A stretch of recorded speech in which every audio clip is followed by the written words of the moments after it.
Voilà, on termine donc avec le dernier sujet de ce jour qui porte sur ce verdict du jury disciplinaire de la Confédération africaine de football, le jury disciplinaire qui, sur l'affaire de trucage de match, a estimé qu'il n'y avait pas assez de preuves pour condamner le président de la Fédération camerounaise de football, lui qui avait été accusé par un certain nombre de présidents de clubs ou d'acteurs du football, c'est mieux dit ainsi, de ce côté-là.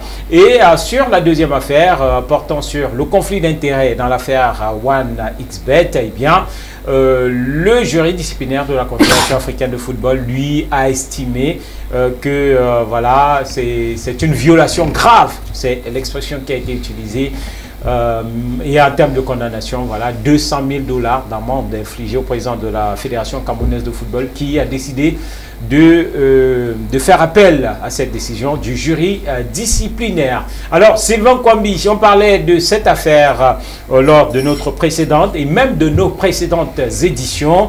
On attendait calmement le verdict. Le verdict, il est tombé. On a eu le sentiment que ça a jubilé les uns et les autres qui ne comprenaient pas exactement ce qui se passait. Certains ont crié victoire et on s'est rebiffé par la suite avec cet appel qui a été interjeté. Sylvain Kwambi, l'analyse que vous faites de ce verdict de la CAF qui a en termes d'interprétation est allé dans tous les sens. Bon, ce qu'on va simplement dire, c'est qu'un verdict est tombé et il faudrait simplement que les gens se disent bien que lorsqu'on est face à un organe pour connaître une affaire, elle peut être positive en termes de sentence comme elle peut être négative selon qu'on est coupable ou pas. Donc il n'y avait pas lieu de faire tout un random comme ça a été le cas, pointer du doigt la CAF. Aujourd'hui, c'est plutôt le contraire qui est dit, c'est-à-dire ce sont les plaignants aujourd'hui qui pointent la CAF comme étant un organe, tout au moins cette commission-là, on a beaucoup entendu parler de corruption des membres de cet organe. Pourtant hier c'était l'accusé qui pointait du doigt cette commission comme étant une commission corrompue, qui ne voulait pas ceci, blablabla. On voulait des audiences publiques pour garantir une certaine équité. Donc voilà, c'est de ça dont il s'agit. Mais l'analyse qu'il faut faire, c'est simplement que le président a été reconnu coupable. Ça veut dire qu'il y a eu un problème d'éthique, il a enfreint à l'éthique et de manière grave, selon les propos de cette commission à travers sa sentence. Et la curiosité, c'est justement la sanction qui est donnée quand on enfreint quand même à l'éthique de manière grave, de manière trop spective. Si on va dans des cas similaires, on a bien vu que les suspensions étaient toujours prononcées pour des cas d'enfreinte à l'éthique, surtout lorsqu'il y a conflit d'intérêts, comme c'est le cas avec cette société de paris sportifs. Tous ceux qui ont été frappés de ce motif et qui ont été reconnus coupables ont toujours connu une suspension assortie également d'une amende financière. Donc que ce ne soit que l'amende financière qui a été requise par cette commission, ça amène quand même à se poser quelques questions sur cette commission, sur cette propre commission-là. Donc aujourd'hui, il y a des appels qui ont été interjetés par le président, par le plaignant, et puis par l'accusé autant pour moi, puis par les plaignants. Ça veut simplement dire que ce n'est pas une affaire qui a... donc l'épisode est définitivement fermé.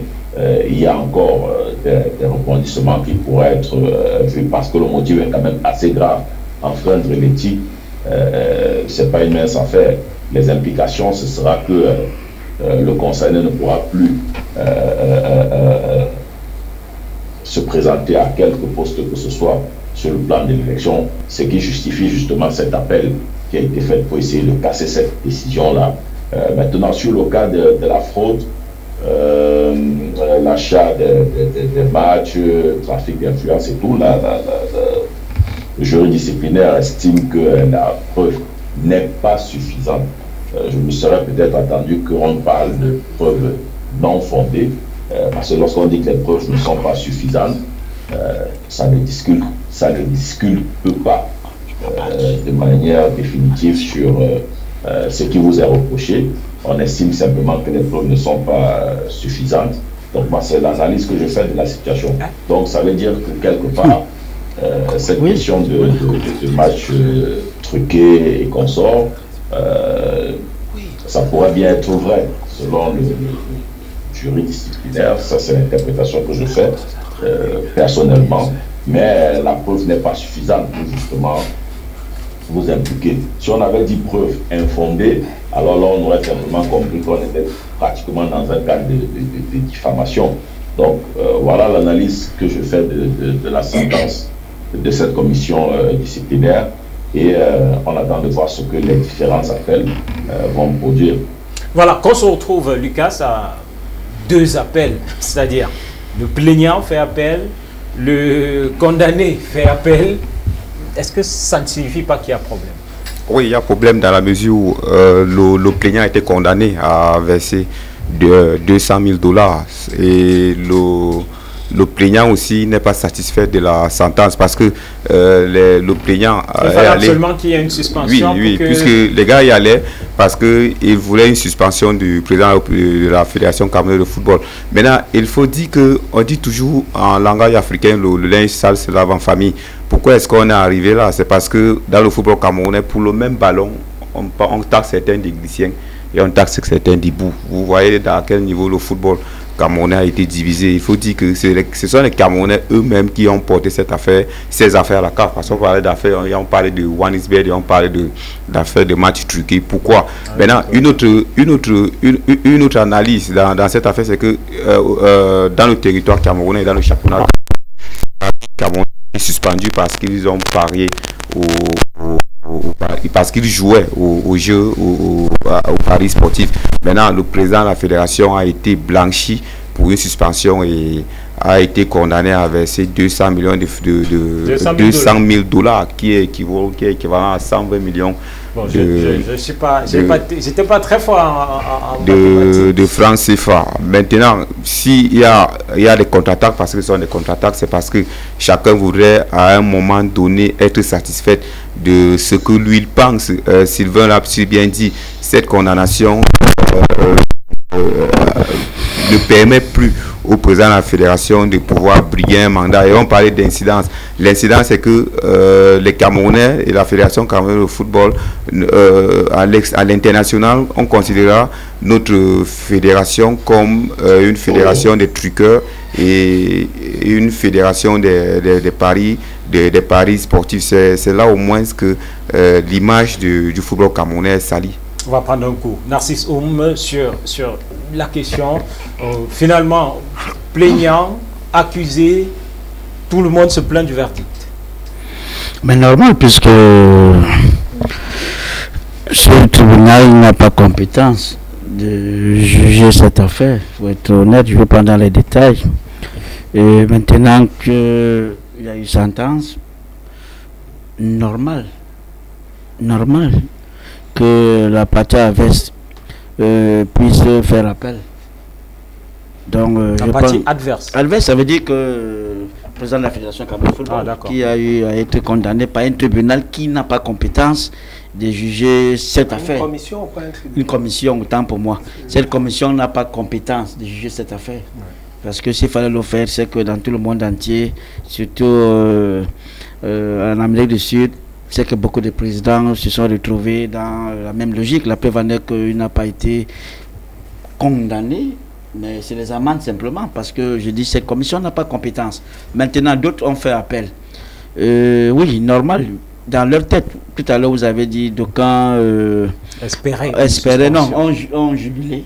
J'ai dit ce que vous avez dit. Oui, dans différents une manière de dire simplement que oui, moi-même j'ai jubilé parce que en allant dans cette commission, beaucoup pensaient qu'on devrait faire en telle sorte que le Tofis ou Samuel Tofis ou le Pichichi ou le docteur Samuel ne puisse pas, ne pourrait plus être président, de continuer son mandat et qu'il devait être banni du football. J'ai dit totalement du football dans toute sa vie. Mais c'est pourquoi ceux-là ont, au moins, là où vous n'allez pas interdire cette manière de jubiler, comme je l'ai jubilé aussi. Mais maintenant, dans la forme, je peux le dire, dans le fond, il y a un souci, dans la forme, il y a un souci. Donc, puisque les deux parties ont fait appel, donc on attend la suite. Nous attendons simplement, on ne peut pas commenter ce qu'on n'a pas à commenter. Voilà, mais à ce niveau quand même, si les choses devaient en rester là, Jacques Gonsu, il y a problème, parce qu'il y a pas mal d'incidences insidieuses derrière ce verdict que beaucoup ne perçoivent pas jusqu'ici. Constater la violation, reconnaître la violation grave de la part du président de la Fédération camerounaise de football, ça implique beaucoup de choses. Tout à fait, hein, tout à fait. Il faut commencer par reconnaître que c'est une condamnation. Elle peut être privative de liberté, elle peut être privative de responsabilité, elles peuvent être privatives de plusieurs autres choses et également elles peuvent être pécuniaires. Donc c'est une condamnation, mais seulement elle est restée pécuniaire. Donc ce sont des sommes à verser, au niveau de cette commission. Certains ont dit entre guillemets la CAF a pris sa part. Je ne voudrais pas... C'est le langage du quartier. Vous savez, hein, nous devons, hein, en tant que responsables à un plus haut niveau dans le sport camerounais, nous devons avoir un langage également qui tienne à l'enseignement. C'est-à-dire que quand nous parlons, nous sommes également des pédagogues. Donc, concernant donc cette particularité, il faut reconnaître que les réseaux sociaux ont pas mal donné les problèmes à venir de Samuel Eto'o en termes de prédiction. On lui attribuait déjà des volontés de devenir président de la CAF, des volontés de devenir président de la FIFA, de la République, des volontés de devenir même président de la République. Donc, et ça lui a toujours causé, parce qu'il n'a jamais déclaré, mais ça lui a toujours causé autant de problèmes pour tout au contraire, il s'est toujours absous de dire quoi que ce soit. Voilà. Non, pas de dire. Oui. Il a toujours refuté clairement en disant je ne suis pas intéressé. C'est politique, Eric Martial. Parce que oui, mais tout au moins sa déclaration. Oui, sa déclaration. Il n'était pas aussi intéressé à être président de la fédération. Voilà. Donc elle est politique, et les politiques, on sait leurs engagements. Leur parole, voilà. Mais il n'est pas politique. Il n'est pas un candidat. Quand vous êtes président de fédération, vous avez une casquette politique. Tout le monde fait la politique, mais vous le faites aussi. J'ai dit encore que quand vous êtes président de fédération, vous avez une casquette que vous le vouliez ou non politique. Donc à partir de ce moment-là, vous jouez un certain jeu au niveau de vos prises de parole que de vos engagements. Nous sommes d'accord, président. Maintenant, merci. Ceci dit, Eto'o est libre. Le président Samuel Eto'o, fils président de l'Africa Foot, est libre de s'engager ou pas. Ce sont des ambitions qui lui sont légitimes.